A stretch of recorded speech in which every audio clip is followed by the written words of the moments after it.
Okay, we get to do a recap of one of the most unexpected Vikings wins in years.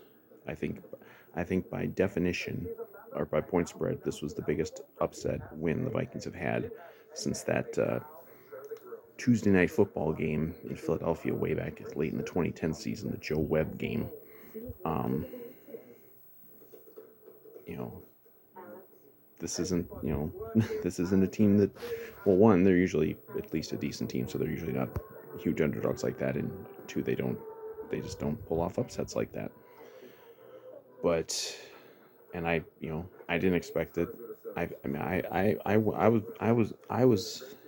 I'm a purple Kool-Aid guy. I will always be you know defending the Vikings and at least having some hope that something can happen. But the season had been so bad. I mean, even the wins, really, except for the Bengal game, had been bad, and obviously that Charger game was just a complete top to bottom humiliation and embarrassment. And I'm just like, I was at a point that I had about as little hope for this, not just for this season, but maybe for the next couple seasons, as I could could remember ever having. And I go into this game like most people, thinking the Lions are going to win, thinking the Lions are probably going to win comfortably. It's probably going to be a blowout, and it's just hoping that McCarthy gets out there and shows he can play a little bit. And I've been a McCarthy, not a McCarthy hater. I'm not rooting against him, but I mean, I've been a doubter, still a little bit of a doubter. But you know, the you know, this was going to be the story of the game is McCarthy. I think no matter what the story of the game was, McCarthy getting out there for the first time since the Falcons game, which was a terrible game, and obviously that came off of the one great quarter against the Bears that got him the Player of the Week. What do we got? Um, and I think this was by far a better McCarthy performance than that Bears game.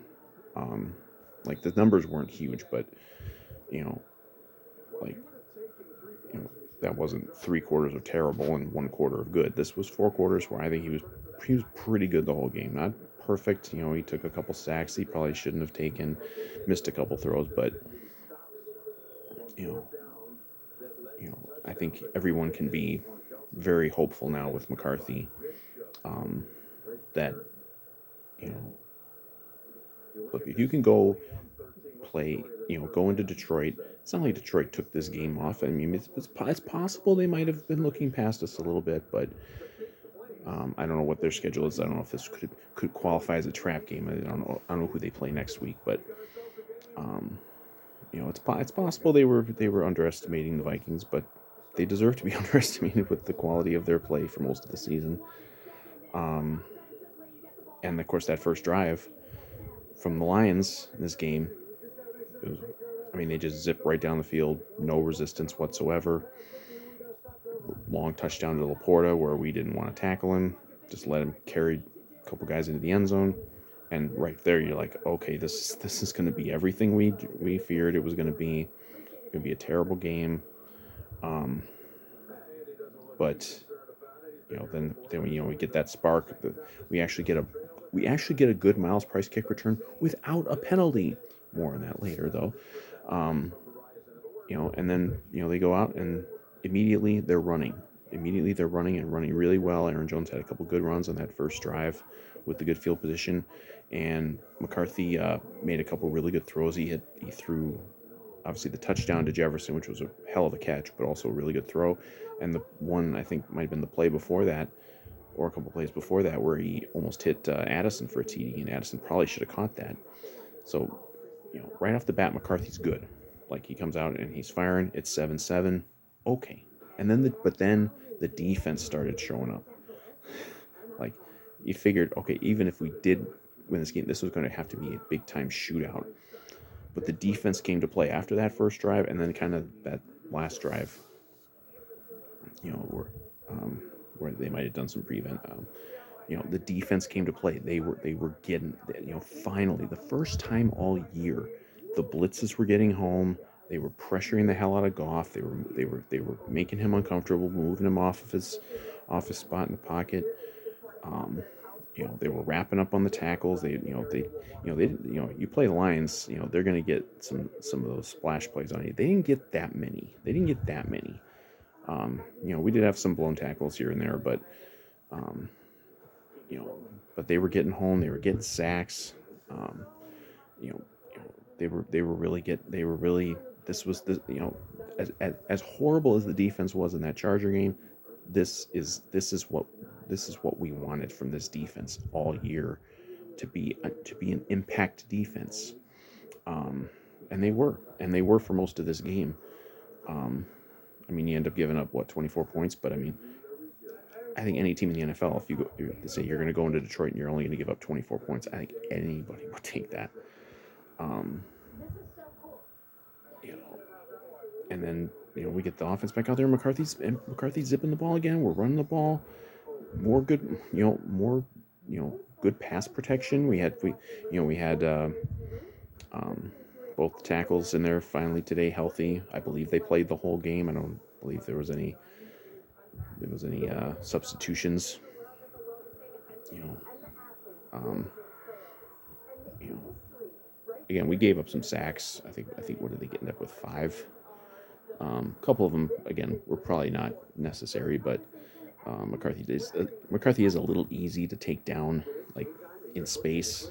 I think if this isn't Josh Allen, he's not going to just barrel over guys. Like, I guess that's going to be how it is. But pass protection was good. We're running the ball good. Aaron Jones, boy, did he come to play. Best game of the year for him by far. Obviously, he missed a few games, but um, very, very good game from Aaron Jones. And then this one, we get the Hawkinson touchdown. I'm sure it felt good for Hawkinson to go into Detroit and get a touchdown. I don't believe he scored a touchdown in Detroit as a Viking. He might have. I don't know. I don't have perfect memory on that, but you know, the defense kept at it. Obviously they tied it up. They got us in a spot where we were pinned deep, and then Ryan Wright had a pretty bad punt, gave him short field position, and they took advantage and got a touchdown, tied it up. But we were able to get a field goal, and then I was hoping we were going to be able to get we had the ball late in the first half, and then we were going to get it to start the third quarter. I was like, oh God, can we, for once? I mean, the Vikings never succeed at doing this, but could we maybe double up and get like 2 touchdowns? We could have been up to 17 points before they ever touched the ball again. Didn't happen.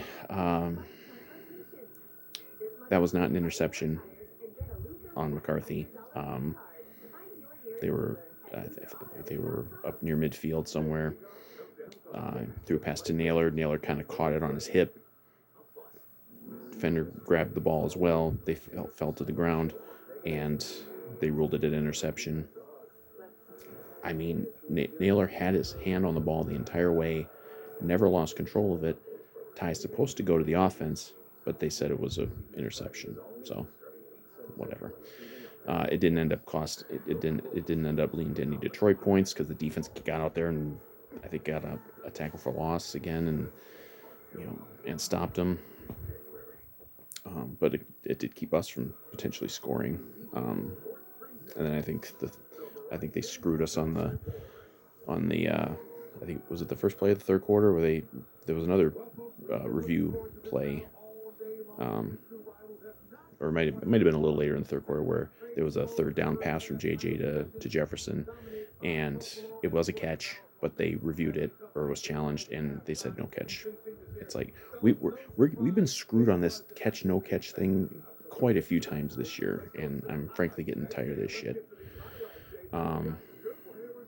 But you're constantly feeling like any drive where you don't score, it's just you're killing yourself, and they're gonna just pile up points. But it never really happened. And we got the two big turnover plays in the second half. We got both of them. there was the punch out. I think Cashman punched the ball out on the run. I forget who was on the run. Was that Montgomery? And Harrison Smith got to pick it up. Harrison Smith actually made a couple impact plays. He got the fumble recovery, and he had a big pass defense on a third down, I think. Everyone kind of got in there. Even Hargrave got a sack. It was like, we got, Gink was back. That I'm sure that made a difference. But we got the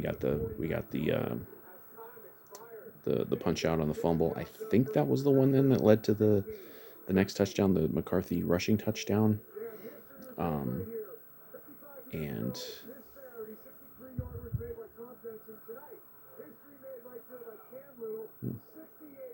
oh wow, some Jags got a 68-yard field goal today. Good for them.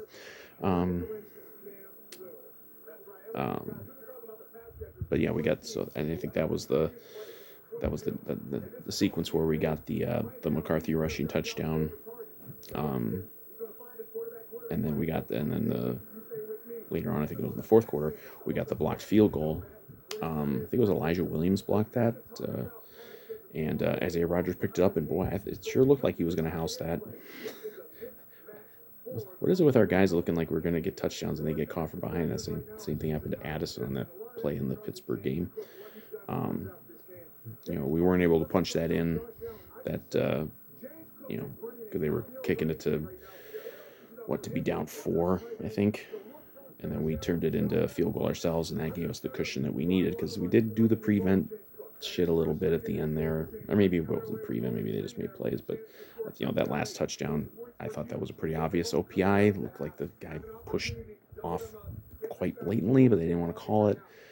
Look, we overcame the refs. I'm not going to complain about the refs too much, but the refs were definitely trying to get their Detroit Darlings the win, but we overcame it. That's what you got to do. And then finishing it off there, that last drive, I think that says a lot that KOC put that in the hands of McCarthy, and I thought there would probably be something like at least a potential pass, but that was not like a run pass option. That was going to be a throw, and if that wasn't a pinpoint throw and a terrific catch by Naylor, it's 4th down, the clock stops, and you're punting the ball away with well over a minute to go, only up 3, and we know how that goes.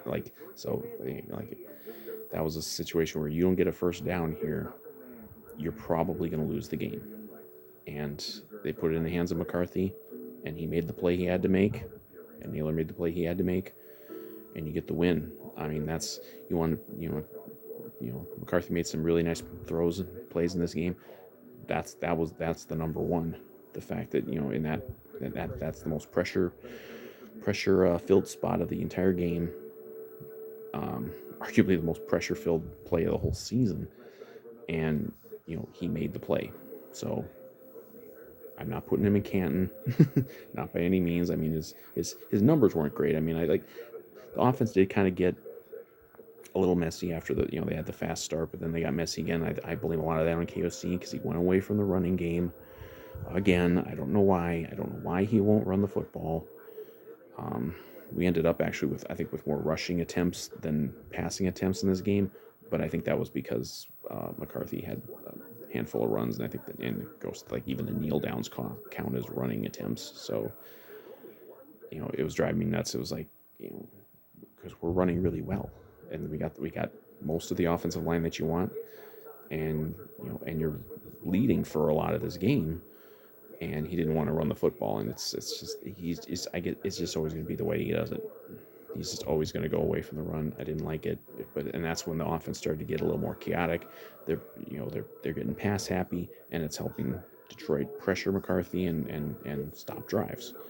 So it was a problem, but McCarthy I think handled it pretty well. So I mean I've been a McCarthy doubter, not a hater, but a doubter, and I still am, at least in the sense of is he going to be, superstar franchise quarterback? I still have a lot of doubts about that. I think he can play in the league. I think that's clear. And going forward, hopefully just improvement, and hey, he's already won a game at Detroit. We hadn't won a game at Detroit in years. I mean, what was the last time we won at Detroit? I mean, last time we beat Detroit at all, it was back in the first game in 2022 when we had to make the big comeback at the Purple Palace. Kirk hit KJ Osborne for the winning touchdown, I believe. I honestly, I didn't even look it up when last time was we won in Detroit. It was definitely in the Zimmer era, but yeah, I mean, it's been years. It's a tough place to play. It's a tough place to play for everybody. You know, the Lions have absolutely been slaughtering a lot of teams over the last couple of years in that building. I think we gave up just over 300 yards of offense. They've had games where they put up over 500.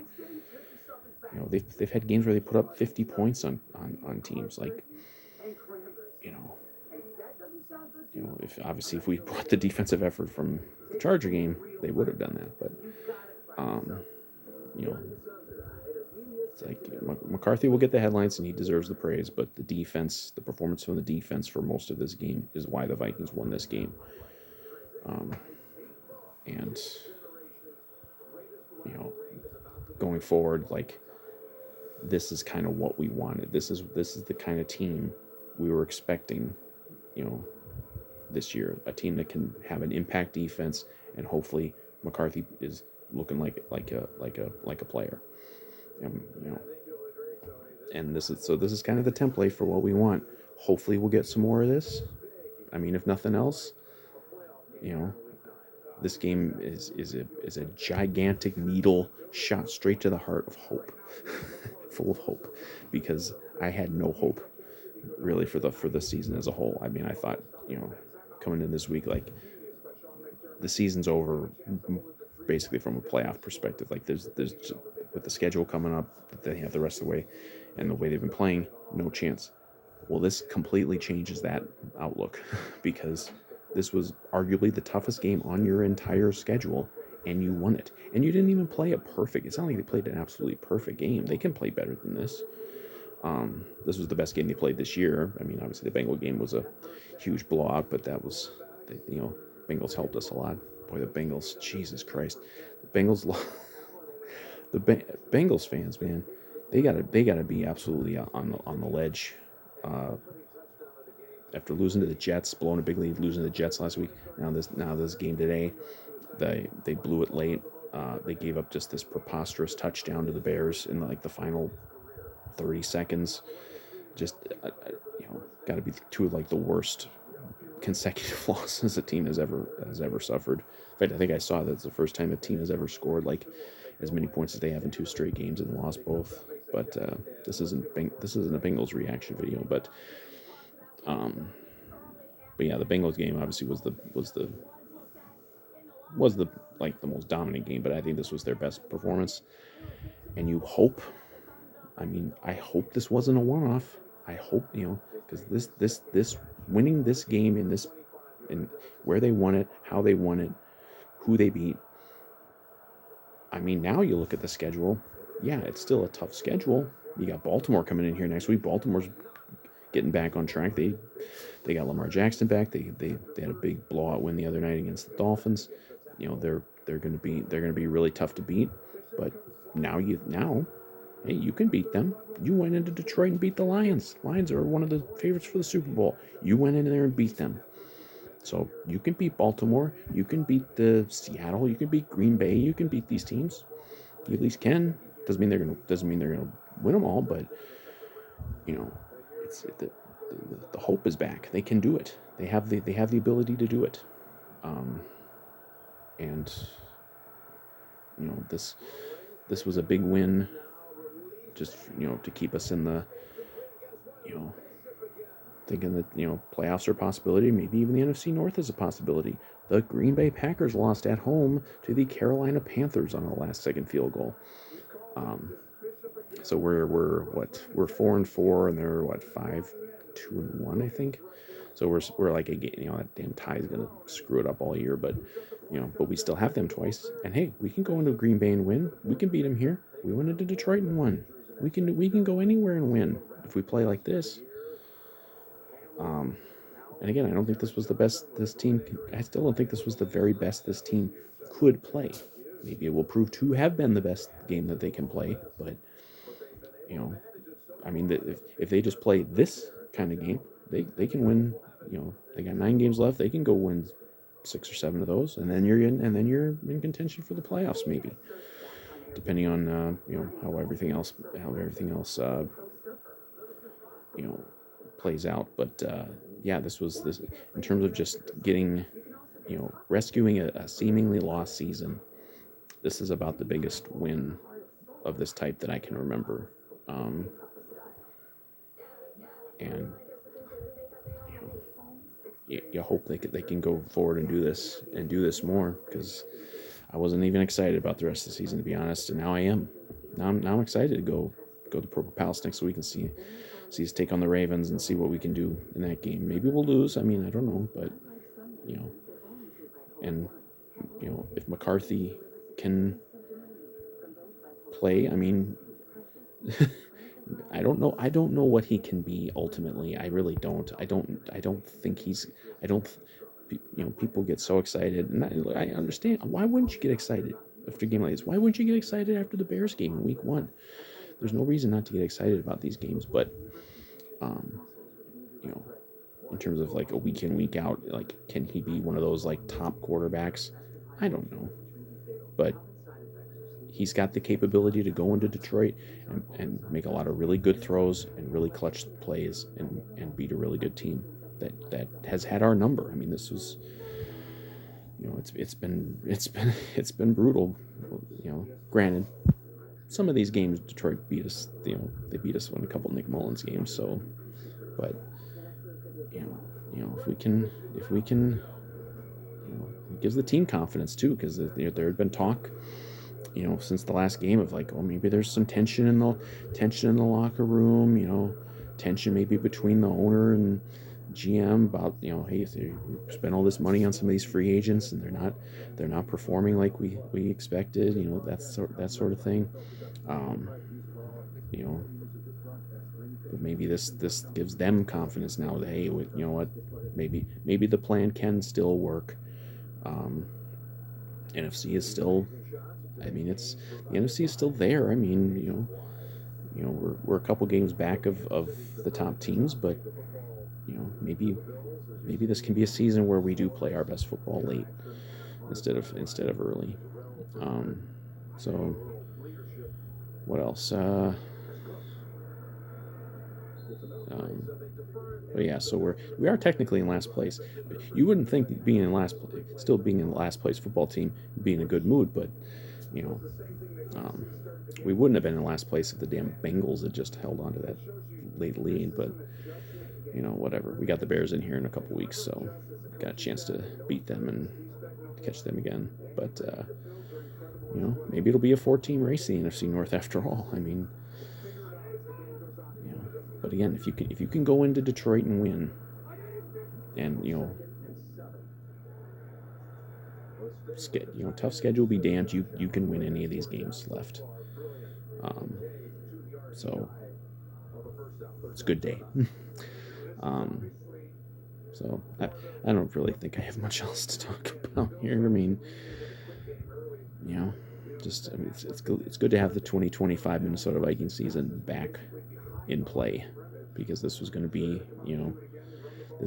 a dreary final 2+ months of this season. If all we had to look forward to was maybe some progression of JJ McCarthy, but now we get to look at, well, maybe we'll get the progression of JJ McCarthy, and maybe the team as a whole can actually live up to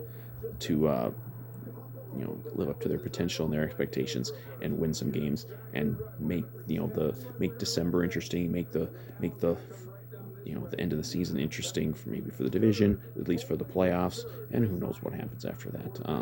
In a wide open conference, in a wide open league. I mean, the Colts lost today now, so I think every team in the league has at least 2 losses already, which is kind of unusual. So it's like, every team's got at least 2 losses, and every team has at least 1 win. Like that's pretty rare, I think, for what is it, week 9. So Hey, Vikings, thank you for thanks for the win. Thanks for re-injecting some hope into this one beleaguered fan and probably many others. And next week Baltimore comes in here, going to be another real tough game.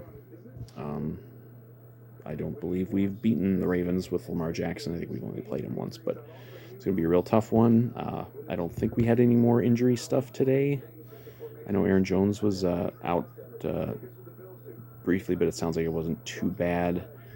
Um, I think JJ had like cramps or something. He was out, or Justin Jefferson. It's always going to trip me up when we have JJ McCarthy and then we have Justin Jefferson JJ. So, but yeah, Jefferson had like a cramps or something. I don't think we had any more significant injuries. I think Detroit actually is the one who had some injuries. I think Green Bay had injuries too. I heard that Kraft might be out for the year, but um, you know, the division's there. Conference might be there. I don't. It's whiplash, but that's fight. Isn't that just classic Vikings to have you feeling almost as low as you can, and then boom, they pull off something like this, pull off a win like this, and get everybody excited again. And who knows, maybe they'll go and disappoint us again next week. But I think if nothing else, this game gives hope for the rest of this season and for the near future, because it looks like McCarthy, you know, at least has the potential to be something. Now, of course, the health matter is always going to be there. Um, I don't know that trade deadlines this week. There's been talk that the Vikings might be in the market to get another quarterback. It ain't gonna be my guy Kirk, but you know, it's because Wentz, since the last game he got put on IR, so he's out for the season. So it's just McCarthy and Brosmer, and they signed Wolford, that guy from the Rams who played for the Rams a few years ago. But maybe they'll go get another quarterback. I mean, obviously injuries have already made such an impact on the season. Could certainly happen again. Hopefully the worst is over with injuries. Hopefully the worst is over with a lot of this stuff, and the rest of this Viking season can be as fun as today was, because this turned out to be a pretty damn fun win, and hope is back. The 2025 Minnesota Vikings season is back on, and it's going to be a typical roller coaster, I'm sure, but the future looks a lot brighter than it did about 6 hours ago.